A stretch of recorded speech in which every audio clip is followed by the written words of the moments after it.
our method of recruiting. Our method is this. I'm eating dinner at a restaurant, and let's say Anna's my waitress. Not saying that she's a waitress, I'm just giving you an example. But let's say Anna's my waitress, and she provides great customer service. I'm building up this brand. I know there's a need in America right now where people are struggling financially. I'm going to assume that Anna is part of that group. Anna, let me ask you a question. I really like the way you provided service today. I mean, I've eaten at a lot of restaurants, but I've never had the service that you've offered here today. How long have you been doing this? Perfect. I go through the prospecting questions. I set her up for an appointment. Is that not part of the recruiting and hiring process? Okay. That was good. But if Anna provides me with bad service, is that someone I want to build up this brand? Also, yeah. I mean, I'll still prospect her anyway, because, you never know, right? Huh? I'm recording. You never know. Oh. You prospect everybody, right? But that's why you set up the appointment. You go through the filters, right? You go through the presentation, and you filter them in or you filter them out. One or the other. Guys, why am I starting off this way?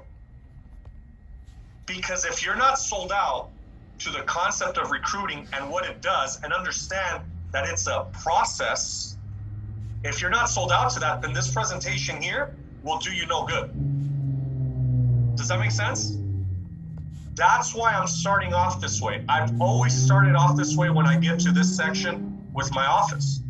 I always tell them, who's sold out to recruiting?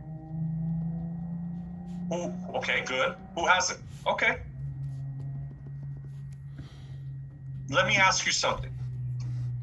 Now that you've heard this explanation, are you guys at least a little bit more open now to recruiting? Yes. Do you guys now understand that what you're doing when you don't sell out to recruiting, you're actually hurting your company? I would say that. I would repeat it. If I don't sell out to recruiting, if I don't sell out to building, I am actually hurting my business. Because guess, if you don't recruit and you don't build, guess who's left to do all the work? You. What do you think? Mm-hmm. Do this, watch. Put both hands out. Turn them into a fist. Stick out your thumbs. Rotate them toward you. And go like You're the one doing all the work.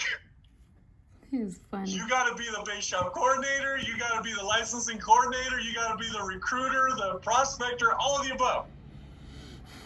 So if I don't sell out to building, if I don't sell out to recruiting or hiring, whatever you want to call it, if I don't sell out to building my company, I'm stuck doing all the work. And guess what quadrant you're stuck in? Are you a business owner or are you self-employed? Self-employed. You're self-employed, meaning self-employed. You're employed by yourself. Does that make sense?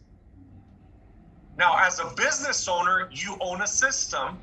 That system you duplicate among others, right? And they're doing the same thing. Here's the difference. Here's the difference. Well, Art, would they be considered my employees? By no means. You guys are not Paulette's employees.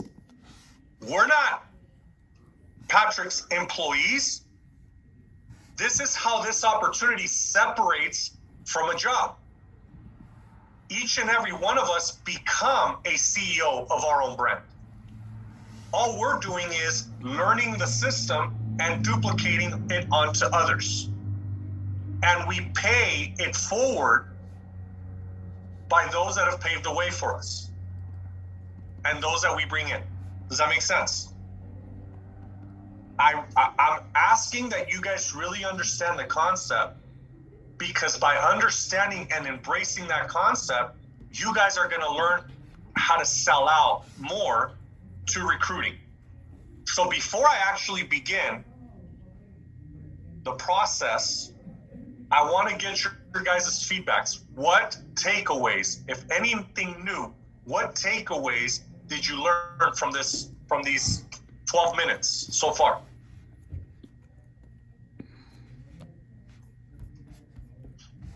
Can you hear me? Yeah, go ahead. What I got out of it is recruiting is actually a process, and it's just like hiring. And I'm actually building an agency. So if it that way, it's easy to just come up to Anna, who's our waiter, or anybody who's anybody you cross around. And you assume that everyone's looking because of everything that's going on now. That everyone's looking for an opportunity. Good. So walking in, do you now, Cecilia, have a different perspective? Do you understand that what you're building, if you don't recruit or hire, again, whatever word you want to use, it's the same thing. If you're not doing that, are you building your brand?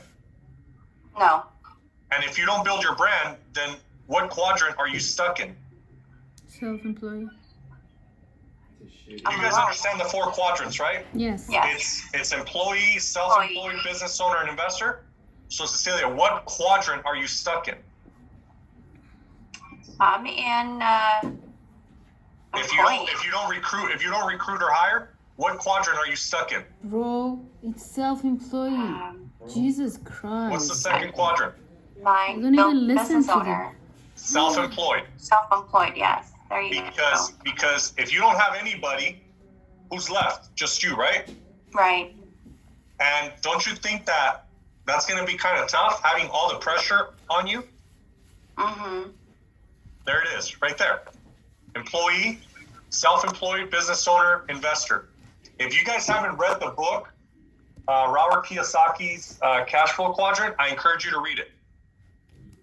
If you guys haven't read the book, Rich Dad, Poor Dad, I encourage you to read those 2 books, because those 2 books are going to give you a better sense of understanding why it's important to recruit and build. Does that make sense? Anna, go ahead.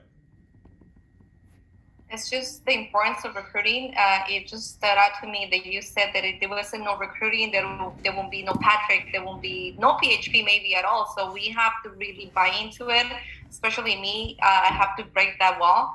And like you just said, like if I don't build, I'm hurting my business. So no one is gonna get hurt by me. So that's really, it was really, really powerful. Thank you. Good. Mike. I think Armand was in before I was. Oh, okay, Armin. Thank you, Mike. I appreciate it.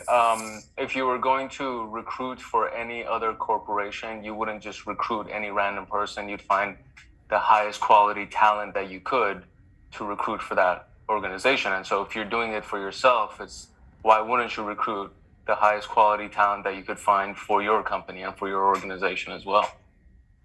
That's absolutely right. And just to add to that, Armin, before I get to Mike, remember, guys, we're looking. Paulette and Sia are needles in a haystack. Alborzi is a needle in a haystack. Ricky Aguilar's a needle in a haystack. Does that make sense? We're looking for the needles in the haystack. So in order to get to the needles in the haystack, we got to actually go through the haystack. Does that make sense? And just by looking at the haystack, we're not going to find the needles. Does that make sense? So you got to go through quantity in order to find that quality. Does that make sense? I agree. Your next VP, Paulette, Borzi, Ricky, Erica, all that good stuff. Does that make sense? Mike. When you said it's